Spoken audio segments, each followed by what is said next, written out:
10 years. 10 years of questions from producers, from reunion hosts, from journalists who thought they had her cornered, from fans with phones at meet and greets who asked the one thing nobody on her team had prepped her for, from comment sections that simply refused to move on, from castmates who pushed in real time on camera, from her own sister who occasionally, briefly, got close enough to the real thing that you could see it in Darcy's eyes, the flicker of recognition, the nearness of the actual answer, and then watch her route around it with the practiced ease of someone who has been routing around that specific question for a very long time.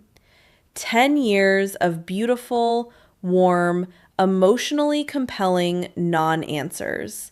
Tears that were real, but not about what the question was actually asking. Vulnerability that was genuine, but carefully aimed away from the specific target. And then, on a Tuesday afternoon, something shifted that nobody saw coming. If this is your first time on this channel, hit subscribe right now because we have spent 29 episodes building to this moment, and what I am about to walk you through is the confession that reframes everything that came before it. Like this video, share it, subscribe, because what comes after today is the part that actually changes the story. The interview was not supposed to be significant. That is the first thing you need to understand about the context, because context is everything when you are trying to determine whether a confession is genuine or strategic. It was a promotional conversation, the kind that gets scheduled into a press cycle because a team needs coverage and a journalist needs content, and both parties understand implicitly that the exchange will be managed, that certain topics will be deflected with charm, that the whole thing will be pleasant and professionally useless and forgotten within a week. That was the assignment. That was what everyone in that room expected to happen. And for approximately the first 18 minutes, that is exactly what happened.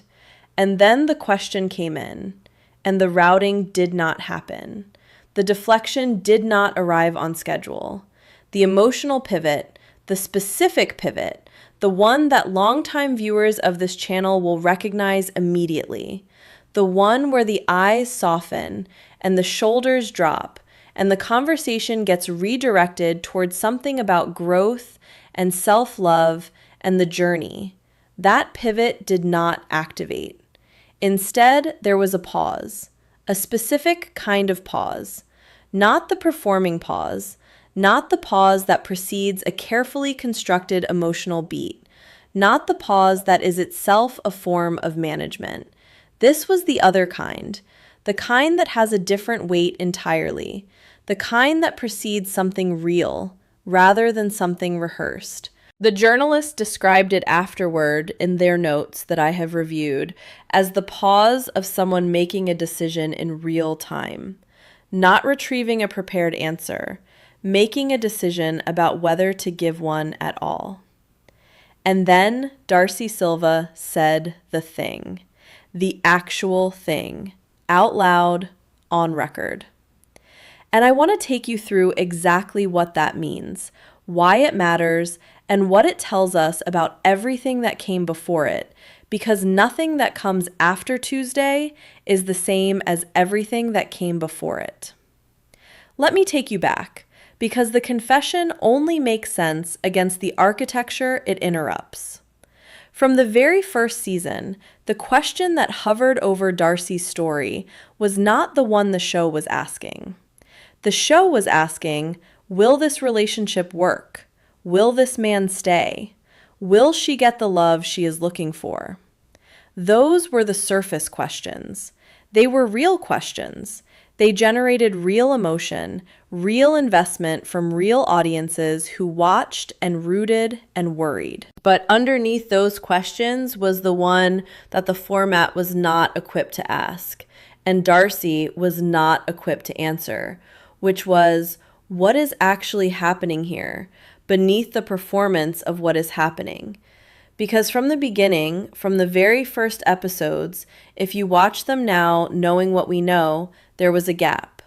A visible gap between the experience being performed for the cameras and the experience being lived underneath the performance.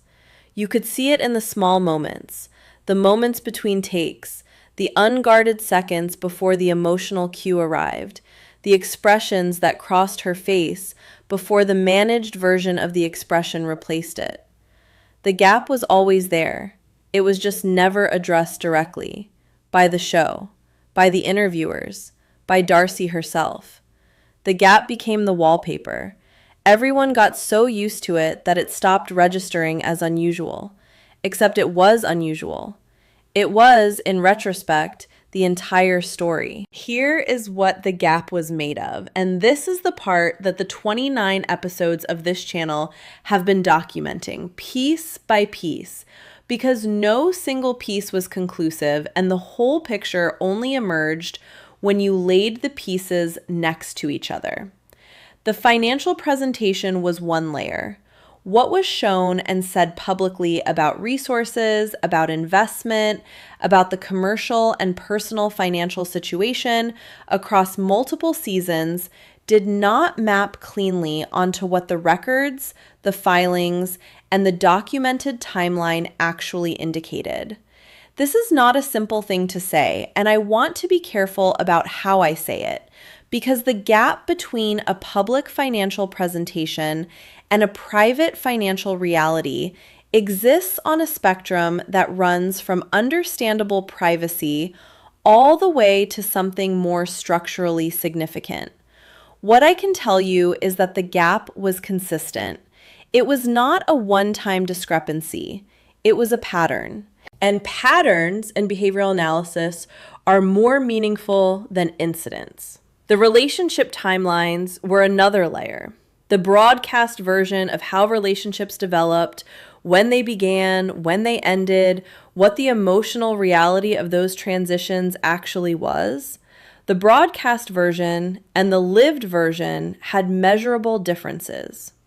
Some of those differences were the product of editing, which is a real and significant force in reality television that deserves more analysis than it typically receives. But some of those differences were in the telling, not just the cutting, in the words chosen, in the timeline offered, in the sequence of events as presented versus as documented. And then the third layer, the one that the former therapist referenced obliquely, the one that the private account touched, the one that the hot mic moment pointed toward without ever quite arriving at the procedural journey, as Darcy herself would eventually call it. What certain chapters of the visible transformation actually involved. What the process looked like from the inside, and what it was funded by, and what decisions surrounded it, and what the experience of those decisions actually was versus what was performed around them for an audience that was invested and watching, and in significant numbers, making consumer decisions based at least partly on the narrative those decisions were embedded in. 3 layers, each one maintained across 10 years with remarkable consistency and significant professional cost whenever they were threatened. Each one defended not aggressively. Darcy is not someone who defends aggressively. It is not her mode, but through deflection, redirection, emotional repositioning, and the deployment of genuine vulnerability about adjacent topics to satisfy the appetite for confession without feeding it the specific meal it was actually hungry for. That is a skill. It is a specific, difficult, exhausting skill. And the person who maintains it for 10 years under the pressure of reality television, reunion specials, brand partnerships, tabloid coverage, and an extremely online fan base that treats attention to detail as a competitive sport, that person is working very, very hard. Tuesday was the day that person decided to stop working quite so hard. The double bind of a genuine confession after a decade of managed truth is one of the most specific and painful credibility situations in public life. I want to dwell on this for a moment because it is the reason that what happened in that interview is both more significant and more complicated than it appears on the surface. If the confession is believed, if the audience receives it as the truth they have been waiting for, the answer to the question that has been hovering for 10 years, then everything that preceded it becomes retroactively incomplete at best, actively misleading at worst. Every previous statement that managed or obscured or routed around the truth was by definition not the truth. And an audience that invested emotionally across a decade in a version of the story that was not the complete version now has to reconcile that investment with the confession. That reconciliation is uncomfortable. It generates feelings that are complicated, not simply betrayal, not simply relief, but something that is both of those things simultaneously, plus something harder to name, which is the feeling of having been correct in your suspicion and somehow unsatisfied by the confirmation. If the confession is not believed, if the audience receives it as another performance, another strategically timed deployment of vulnerability at a commercially convenient moment, another layer of managed truth dressed as the truth itself, then Darcy has told the real thing and been disbelieved for it. She has paid the professional cost of the confession without receiving the benefit of being believed. That is the crueler outcome of the two. And the decade of managed truth is the direct cause of its possibility. Both outcomes are real. Both are possible. Both are happening simultaneously in the comment sections and the fan forums and the group chats right now. And the only thing that determines which one ultimately wins out is what comes next. Because a confession is not the end of a credibility story. It is the beginning of one. The confession establishes a new standard. Everything that follows is now measured against it. And if what follows is consistent with the confession, if the three areas named are addressed with the same specificity going forward, if the gap between performance and reality closes visibly and verifiably over time, then the confession gets confirmed retroactively as genuine. If what follows contracts back into management, if the three areas named become the ceiling rather than the floor of disclosure, if the gap reasserts itself, if the routing restarts, then the confession gets reclassified as strategic. We do not know yet, but we will know. Because now there is a new standard, and the standard is public, and the audience has it. The professional stakes of a genuine public confession are paradoxical, and the paradox is something that has almost certainly been the subject of extended debate among the people in Darcy's professional circle. A confession that lands as authentically received as the real truth after a decade of managed performance generates an audience reset of significant value. New viewers who were not previously invested. Renewed loyalty from existing ones who feel that their decade of close attention has been honored rather than exploited. Media coverage that shifts its posture from surveillance to something closer to sympathy. Brand partnership opportunities and spaces that specifically reward and seek out authenticity narratives, which are a growing and commercially significant category. The confession, managed correctly, is not a career-ending disclosure. It is a career-resetting one. The math, in the right hands, is not negative. But this is critical, but it requires the confession to be complete, not strategically partial, not managed at the edges, not the truth-adjacent version that sounds like the truth but carefully preserves the most commercially sensitive or personally exposing elements. The audience that has been watching carefully for 10 years has developed, through that watching, a very specific calibration for the difference between the thing and the performance of the thing. They may not be able to articulate the difference in clinical terms. They may not be able to point to exactly which sentence shifted from genuine to managed, but they feel it. And a partial confession, one that promises the real thing and delivers another sophisticated layer of management, is received by that audience with a hostility that is actually more intense than the hostility generated by no confession at all. Because partial confession is a specific betrayal, it weaponizes the hope for truth. And the audience that brought hope to it feels, correctly, that the hope was used against them. This is the tightrope. And Tuesday's interview either walked it or did not. And I am going to tell you what I believe the evidence shows. Here is what was actually said. I want to present this carefully because these words were not small and they were not accidental.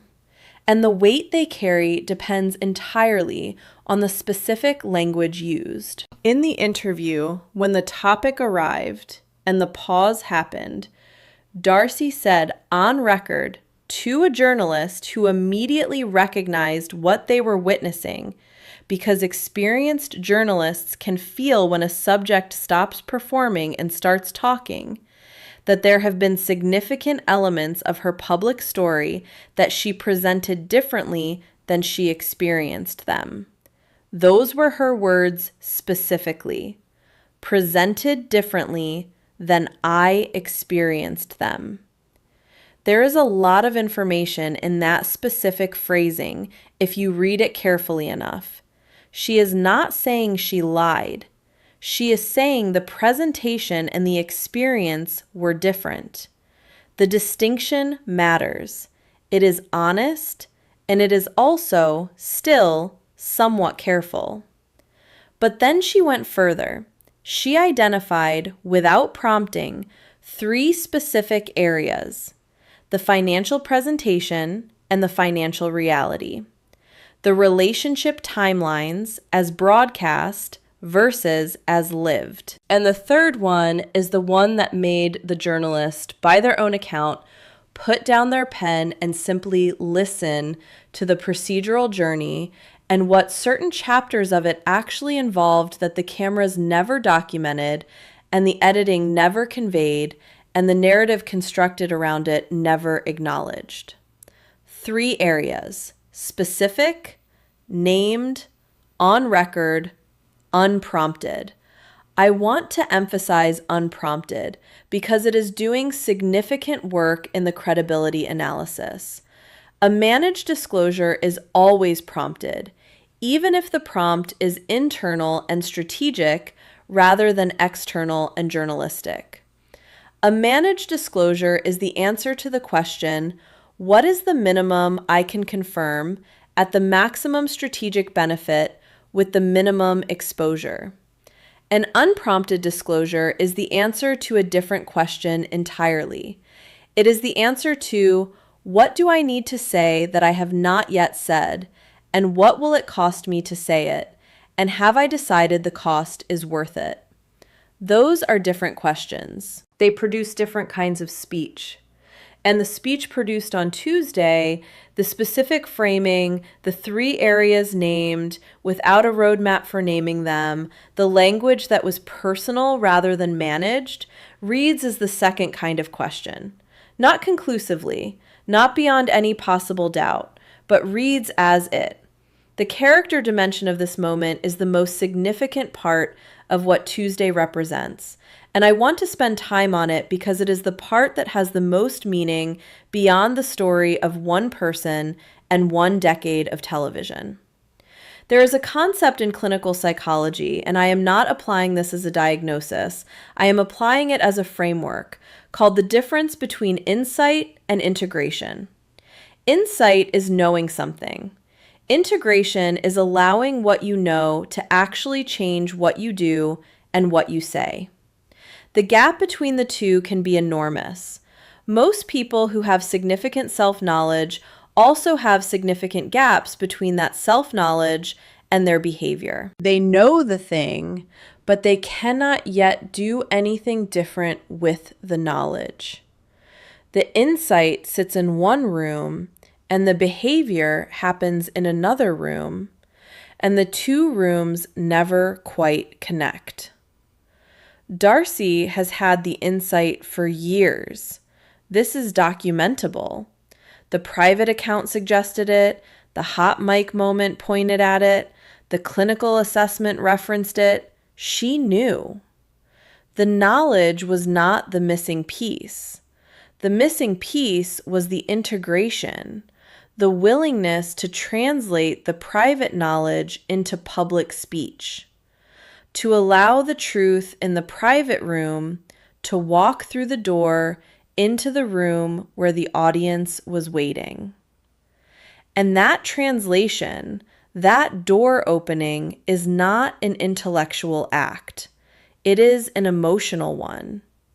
It requires something that insight alone cannot provide, which is the decision made at some cellular level below strategy and above performance that the cost of continued management has become higher than the cost of disclosure. That decision happened on a Tuesday afternoon. And the fact that it happened in an interview that was supposed to be routine, with a journalist who was not expecting it, without apparent strategic preparation, that specific combination of factors is actually evidence in favor of authenticity rather than against it. The most strategically prepared confessions are rolled out with coordination, with pre-positioned sympathetic coverage, with a narrative already seated in the media ecosystem before the words are spoken. Tuesday did not have any of that. Tuesday was just a pause, and then the thing. Here is the test I am applying to determine whether this confession is genuine or strategic. And I want to be transparent about the test because this channel has 29 episodes of analysis behind it.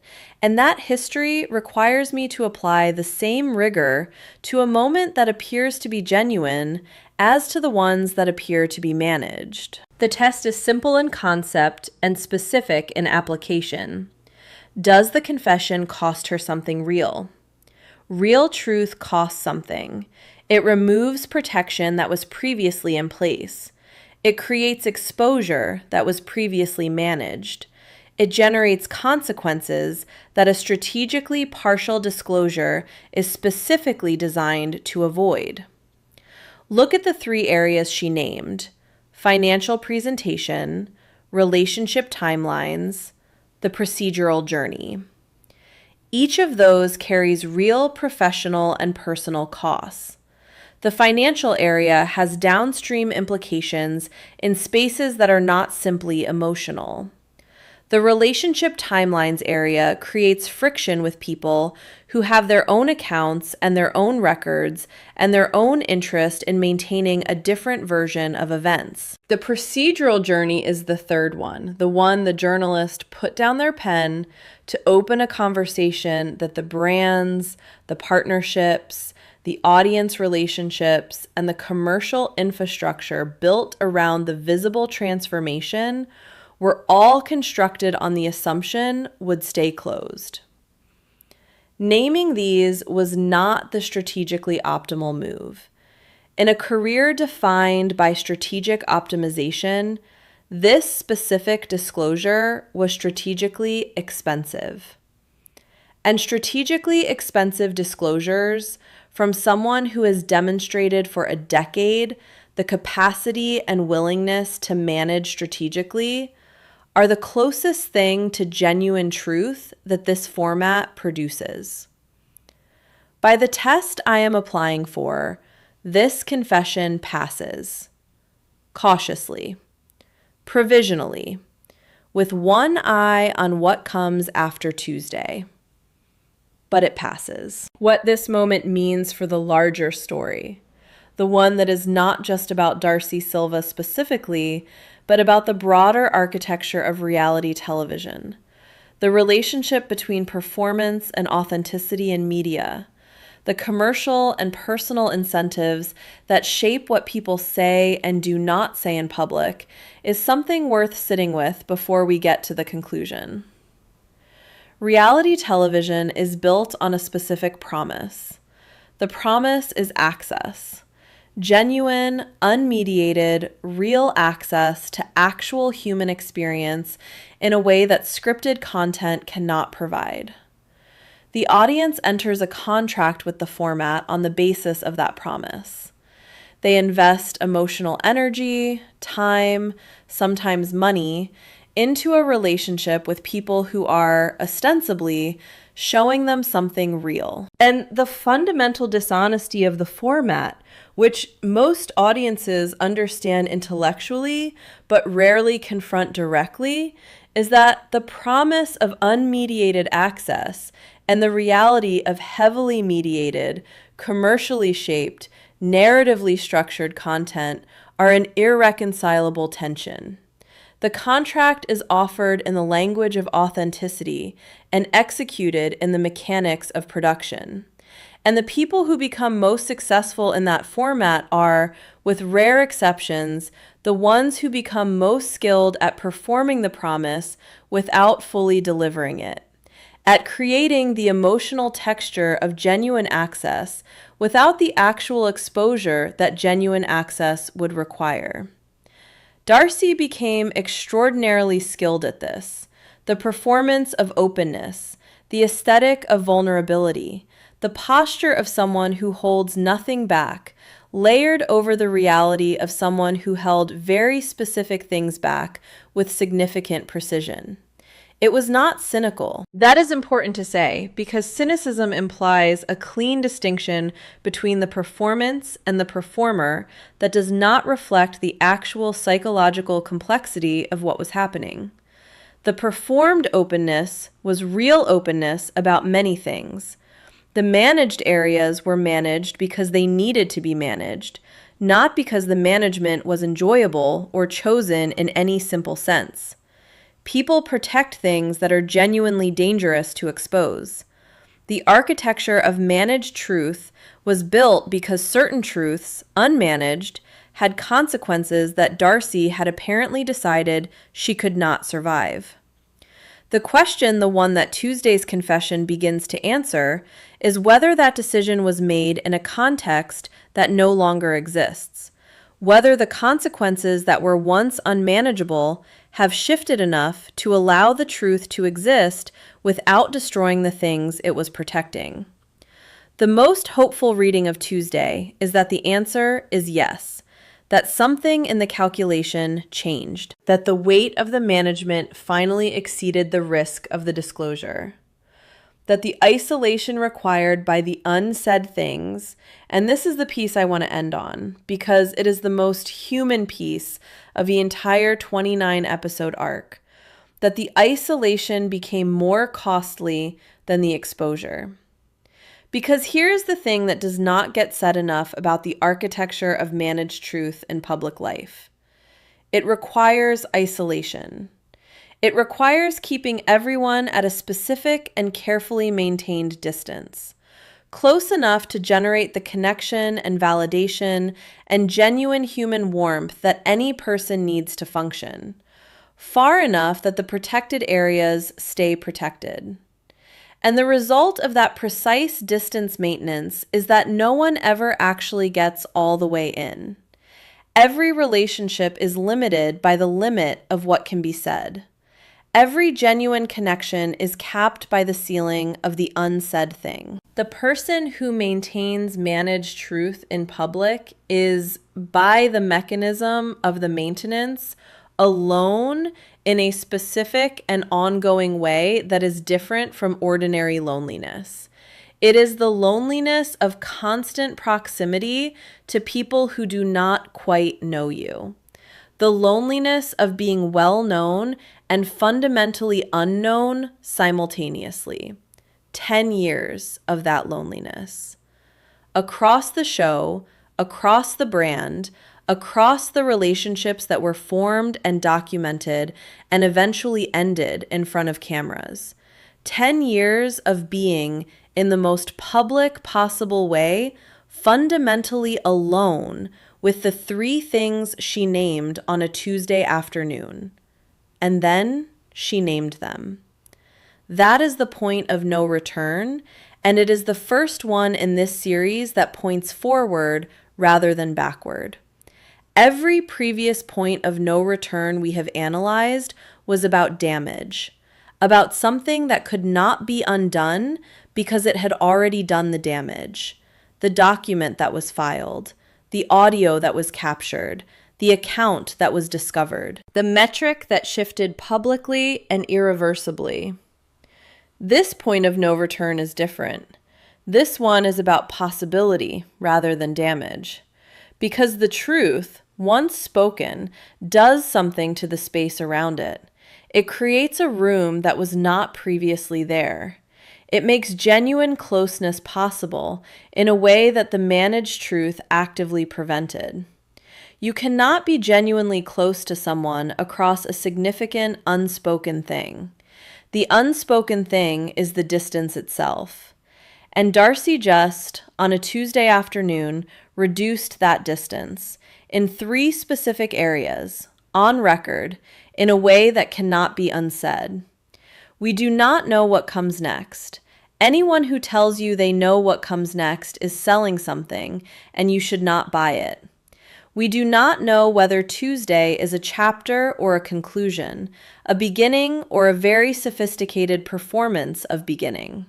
We do not know whether the 3 areas named will open into fuller disclosure or close back into management. We do not know whether the people around her receive this as the thing it appears to be and respond accordingly, or whether the professional infrastructure that was built on the managed truth contracts in response to its disruption. What we know is this. For the first time in 29 episodes of this channel, the most interesting question is not what she is still hiding. The most interesting question is what she does next. Now that she has started tentatively, specifically, on a Tuesday afternoon in an interview nobody was watching to stop. The most interesting question is whether the first step becomes a direction, whether the room that opened stays open, whether the distance that was reduced continues to close. That question is worth watching. It is worth paying attention to in a different way than the previous 28 episodes required. Because the posture of watching someone protect a secret and the posture of watching someone try to stop protecting it are entirely different postures. The first is surveillance. The second is a witness. And I would rather, after 10 years of this story, be a witness to what happens next than a surveiller of what continues to be hidden. Subscribe to this channel if you want to watch what happens next, with the same level of attention and analysis we have brought to the previous 29. Because the story did not end on Tuesday. It was redirected. And where it redirects from here is the part finally, after 10 years, that nobody has seen before.